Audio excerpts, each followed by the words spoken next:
ಒಂದು ಕಡೆ ಪ್ರಜ್ವಲ್ ರೇವಣ್ಣ ಕೇಸ್ನಲ್ಲಿ ಇಷ್ಟೆಲ್ಲ ಬೆಳವಣಿಗೆ ಆಗ್ತಾ ಇದ್ರೆ, ಇನ್ನೊಂದು ಕಡೆ ಈತನ ತಾಯಿ ಭವಾನಿ ರೇವಣ್ಣ ಆಂಟಿಸಿಪೇಟರಿ ಬೇಲ್ಗೆ ಅಪ್ಲಿಕೇಶನ್ ಹಾಕೊಂಡಿದ್ದಾರೆ. ಅದರ ವಿಚಾರಣೆ ನಡೀತಾ ಇದೆ.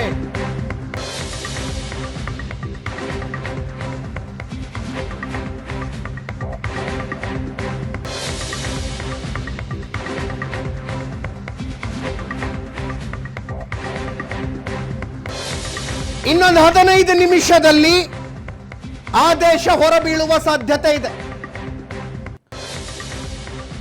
ಆಂಟಿಸಿಪೇಟರಿ ಬೇಲು, ನಿರೀಕ್ಷಣಾ ಜಾಮೀನು. ಈ ಮಧ್ಯೆ ಭವಾನಿ ಎಲ್ಲೂ ಕಾಣಿಸ್ತಿಲ್ಲ ಅಂತ ಜೋರು ಸುದ್ದಿ ಹರಿದಾಡ್ತಾ ಇದೆ. 15 ದಿನಗಳಿಂದ ಭವಾನಿ ಅವರು ಯಾರ ಕಣ್ಣಿಗೂ ಬಿದ್ದಿಲ್ವಂತೆ.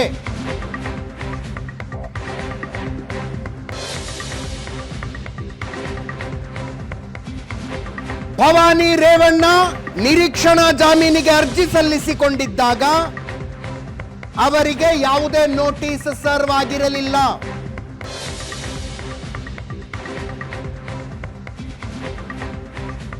ಆದರೂ ನಮಗೆ ಬಂಧನ ಭೀತಿ ಇದೆ, ಬಂಧನದಿಂದ ರಕ್ಷಣೆ ಕೊಡಿಸಿ ಅಂತ ನ್ಯಾಯಾಲಯಕ್ಕೆ ಬಂದ್ರು.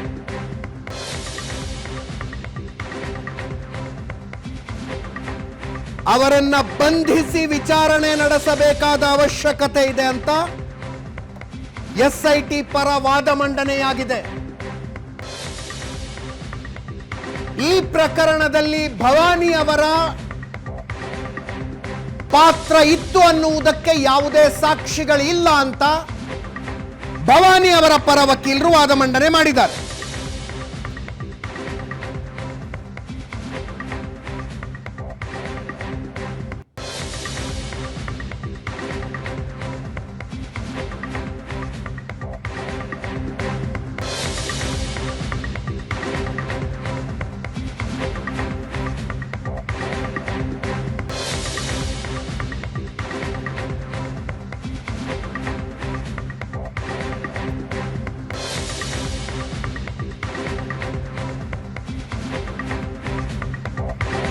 ಭವಾನಿ ರೇವಣ್ಣ ಎಲ್ಲೂ ಕಾಣಿಸಿಕೊಂಡಿಲ್ಲ.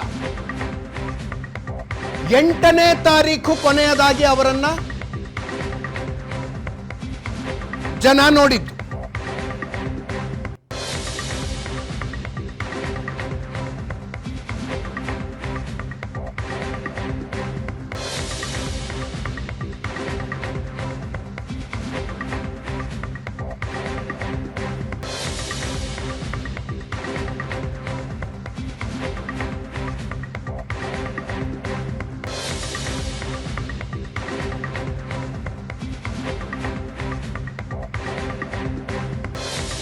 ಈಗ ಎಸ್ಐಟಿ ನೋಟಿಸ್ ಕೊಟ್ಟಿದೆ.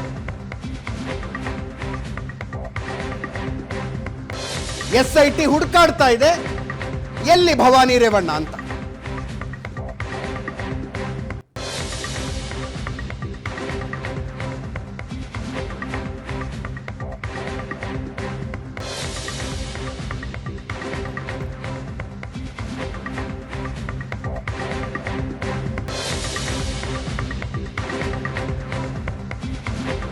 ನ್ಯಾಯಾಲಯದ ಮುಂದೆ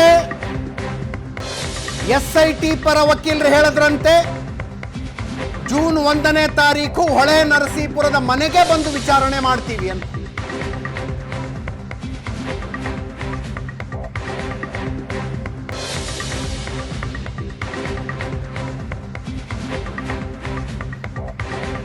ಹನ್ನೊಂದು ಗಂಟೆಯಿಂದ 5 ಗಂಟೆಯ ಒಳಗೆ ಮನೆಯಲ್ಲಿ ವಿಚಾರಣೆ ಮಾಡ್ತೀವಿ, ಮನೆಯಲ್ಲಿ ಹಾಜರಿರಬೇಕು ಅಂದಿದ್ದಾರಂತೆ.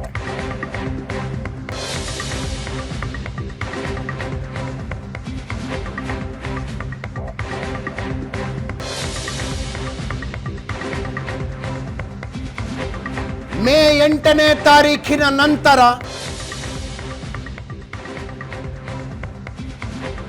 ಭವಾನಿ ರೇವಣ್ಣ ಅವರು ಹೊರಗೆಲ್ಲೂ ಕಾಣಿಸಿಕೊಂಡಿಲ್ಲ.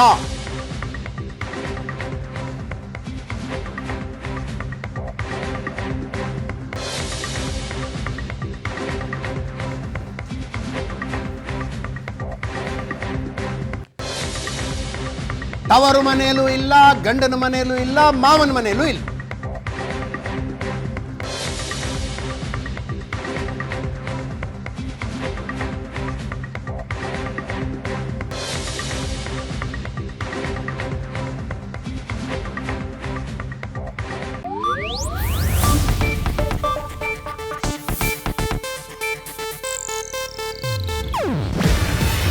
ಇದು ಏಷ್ಯಾನೆಟ್ ನ್ಯೂಸ್ ನೆಟ್ವರ್ಕ್ ಪ್ರಸ್ತುತಿ. ನೀವು ನೋಡ್ತಿದ್ದೀರಾ ಏಷ್ಯಾನೆಟ್ ಸುವರ್ಣ ನ್ಯೂಸ್.